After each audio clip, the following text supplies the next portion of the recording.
$8.75. Delivery na hassle. Another one. Tas tayo ng ilang oras. Ngayon ay ano na ba ngayon? March 1. Unang araw ng buwan ng March. So, saan natin yung ating apps. Okay. Hanggang alas 8. Okay. Hintayin natin kung magkakaroon tayo ng magandang kabuhayan ngayon. Maganda ang panahon ngayon. Hindi gaano malamig. Pero sa East Coast, winter na winter. Dito sa West Coast naman, t-shirt lang. Ito yung pinapanood ko eh. Ano siya eh.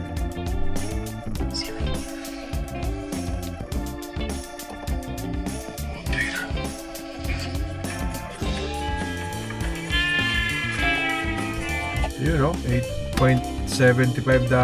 High-tech Morito, 3.9. Trahe na yan. $8.75. Alright.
Goodness. Yung house niya nakapin sa 72.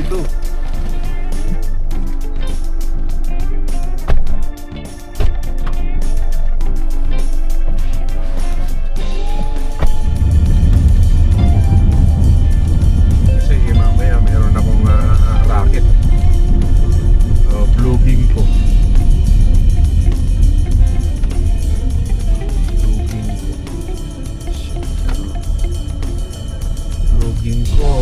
Dapat doon pa niya ako binigyan para nakaikot ako. Ngayon, iikot ako doon sa kabila. Mag-U-turn ako. Kasi ito, bawal ang U-turn dito sa kabila rito. So, doon ako mag-U-turn sa kabila doon. Kasi nahuli na ako minsan. Nag-illegal U-turn ako sa Concord. May Dos Santos Plaza Park. Hinuli ako ng pulis. Wala akong magawa. Hanap ako ng mahihintuan. Pumunta ako sa parking. So sinundan ako ng pulis. Bukas yung pintuan. Tapos naready ko yung insurance at saka registration. Tapos driver license. Tapos yan, niran niya yung driver license ko. Tapos bumalik siya. Sabi niya, bawal yung pinag-U-turnan mo. Sabi niya, no U-turn slot yun. Sabi ko, I'm sorry. Sabi ko, hindi ko nakita. It's my bad. Sabi ko, it's my fault. Dito, pag nahuli ka ng pulis, huwag kang magsisinungaling. Aminin mo yung kamalian mo. Tapos pag run niya nung aking lisensya, wala akong record. Malinis pa yung record ko.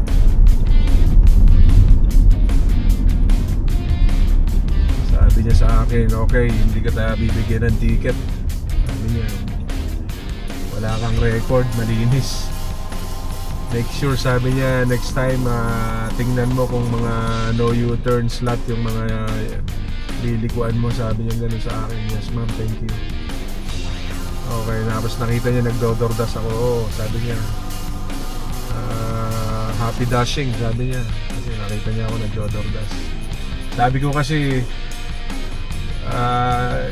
nabigyan ako ng offer, tapos akala ko pwede mag U-turn kasi ang order ko pabalik. So nag U-turn ako. Sabi ko hindi ko alam na bawal pala yung U-turn doon sa slot na yun. Dito huwag ka lang magsisinungaling. Dito pangalawang huli ko naman doon sa community sa loob. Yung sa stop, hindi ako gaanong nag-stop. Hindi ko alam yung pulis pala nasa likuran ko kasi walang ilaw eh. Hindi ko napansin. Nilawan niya ako. So hanap ako ng safety na car. Hinto ako. Sabi niya, bakit hindi ka nag-full stop? Sabi sa akin eh. I'm sorry, sabi ko. Did you live here? Sabi niya sa akin. Yung nakatira daw ako doon. Yes, sabi ko, I live here. Lisensya lang ang ginawa niya sa akin. Niran niya yung lisensya ko. Pag-run niya ng lisensya ko, malinis, sabi niya. Okay, sabi niya, you have outstanding driving record. So hindi niya raw ako bibigyan ng ticket kasi maganda yung aking record. So thank you, sabi ko, thank you very much. Next time, sabi niya, full stop ka, sabi niya. Mababait ang pulis dito sa California. Basta wag ka lang magsisinungaling. Pag hinuli ka, stop ka, wag ka magpapahabol.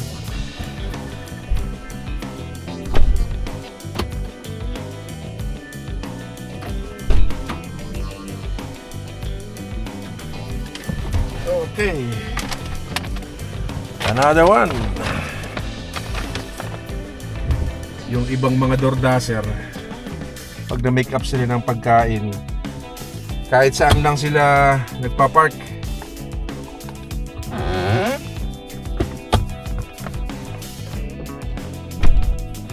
Kahit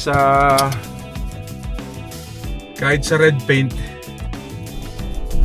nagpa-park sila kahit sa red paint. Kasi pag red paint, hindi ka pwede mag-park. Yung may red paint ang curb. Ibig sabihin yun na no parking. Daming Tesla mga naka-charge. Imagine mo, sasakyan mo Tesla, kailangan mo mag-charge every time. The whole day na gamit, charge mo siya. Medyo hassle din yung Tesla eh. Kasi hindi katulad ng gas, punta ka lang sa pumping station,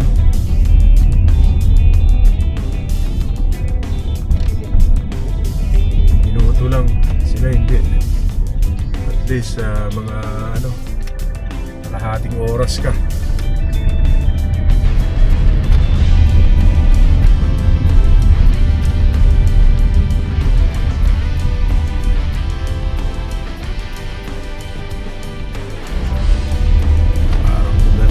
Sa magulong pita ang delivery.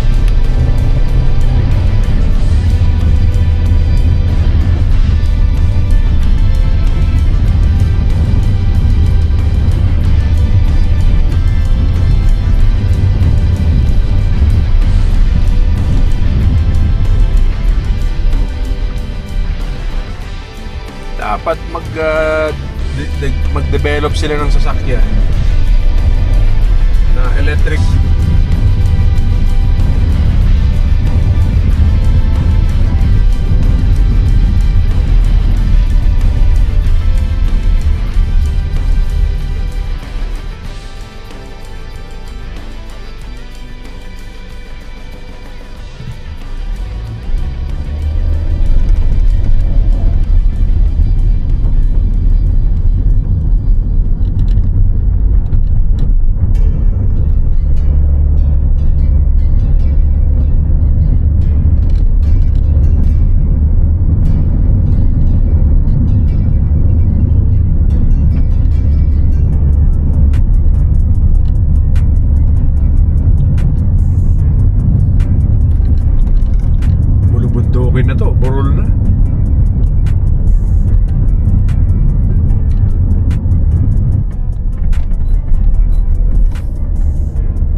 lang.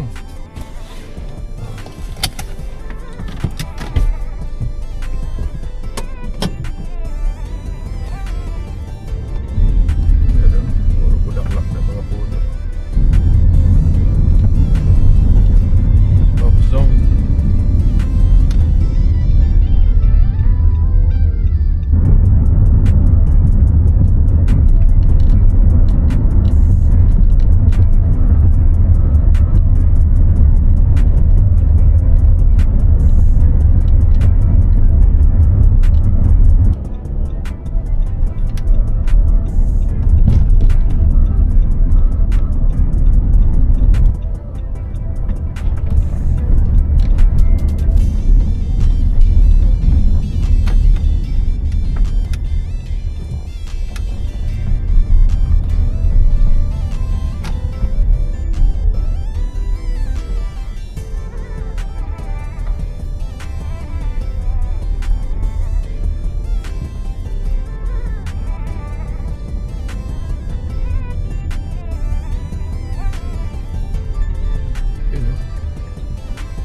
High-tech burrito.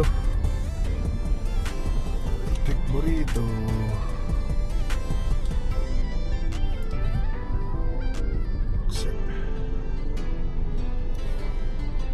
High-tech burrito. High-tech burrito.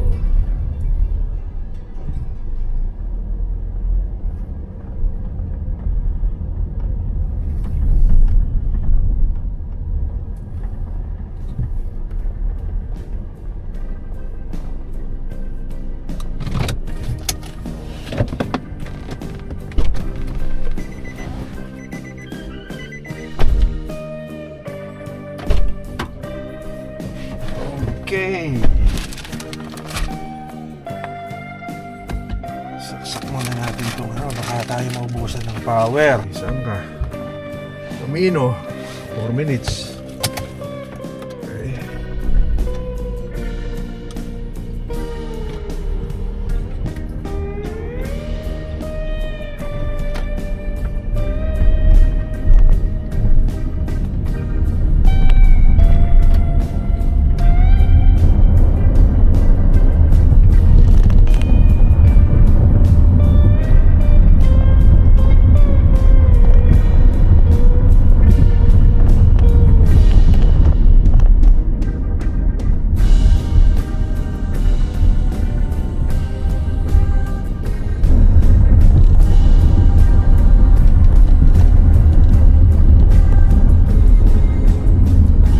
Siyempre, tamad nang magluto talaga. Gusto na lang nilang umorder. Hirap na, baka tayo masita. Ayos mo rin.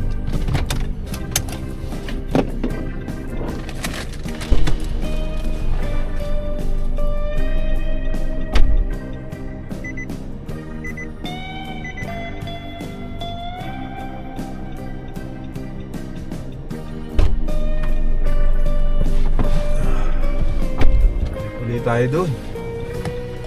Peak oras. Peak time eh.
Sikip. Ayun, no? Five Guys. Tirahin na yan. Five Guys.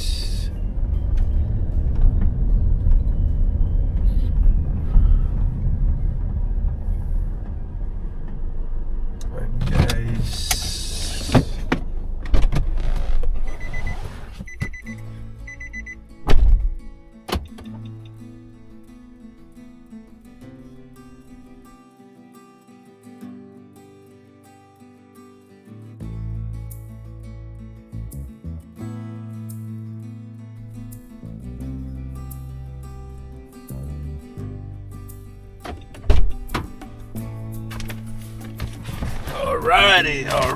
Alrighty.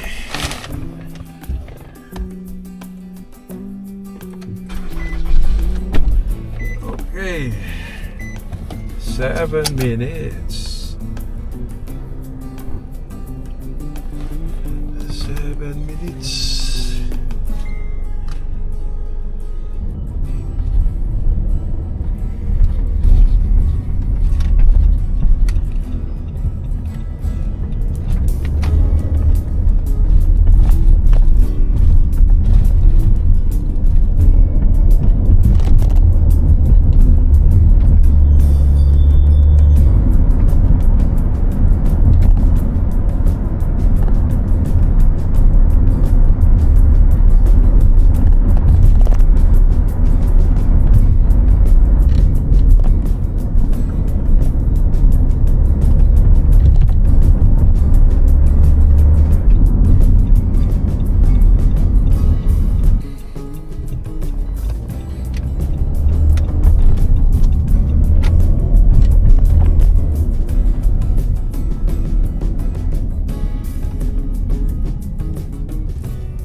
Alright.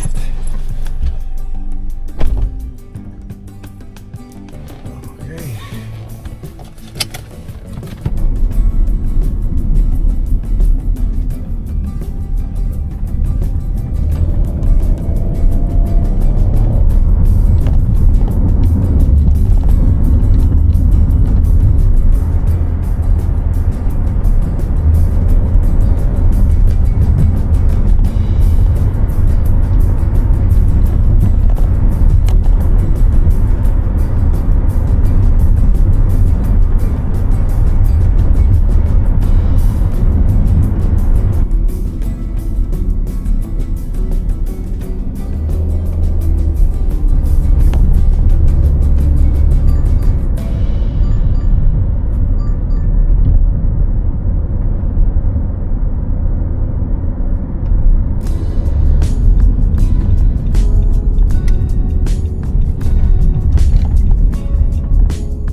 Nakita kung ilang items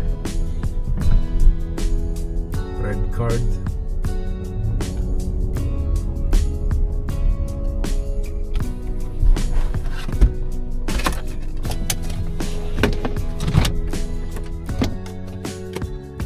Adram, shit.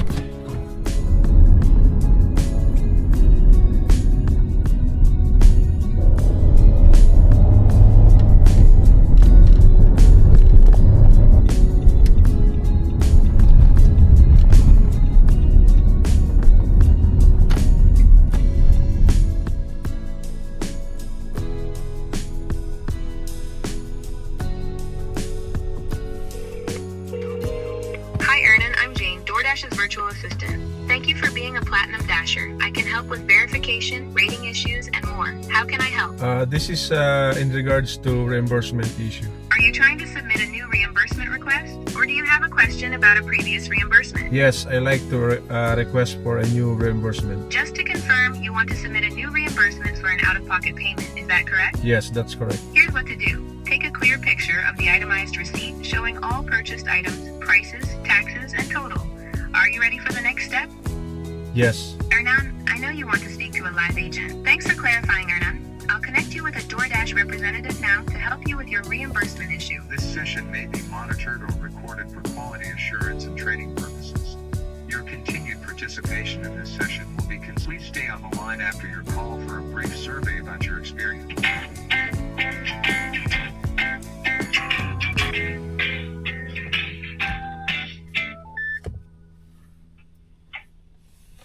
Welcome to DoorDash support. How can I help?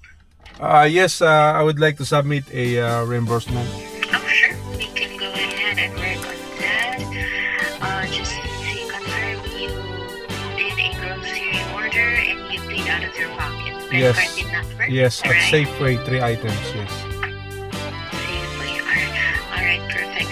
I'll be sending an email to you. Okay. And I need you to attach the copy of the receipt on that email, alright? Yes. Alright, I'm sending the email right now. Alright, there you go. Receive what to send You get it? You receive it? Oh, there you go. It just popped up. Alright, I'm already working on the reimbursement.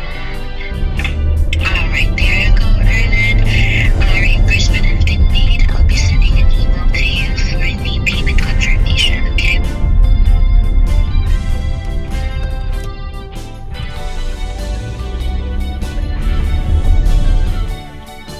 Okay. So,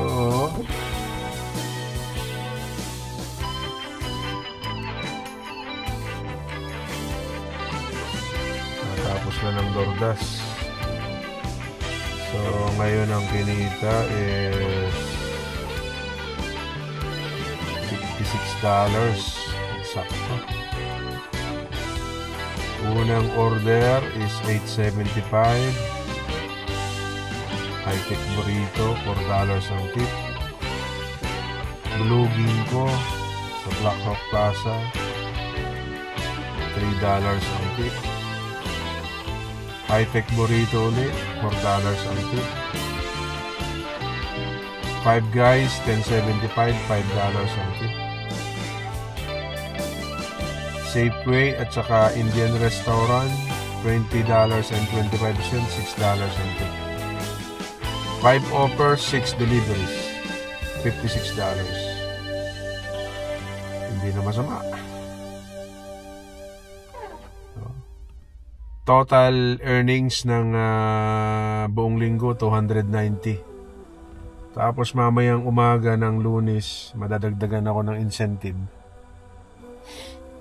8 hours and 56 ang active time ko. So siguro madadagdagan ako ng mga 30.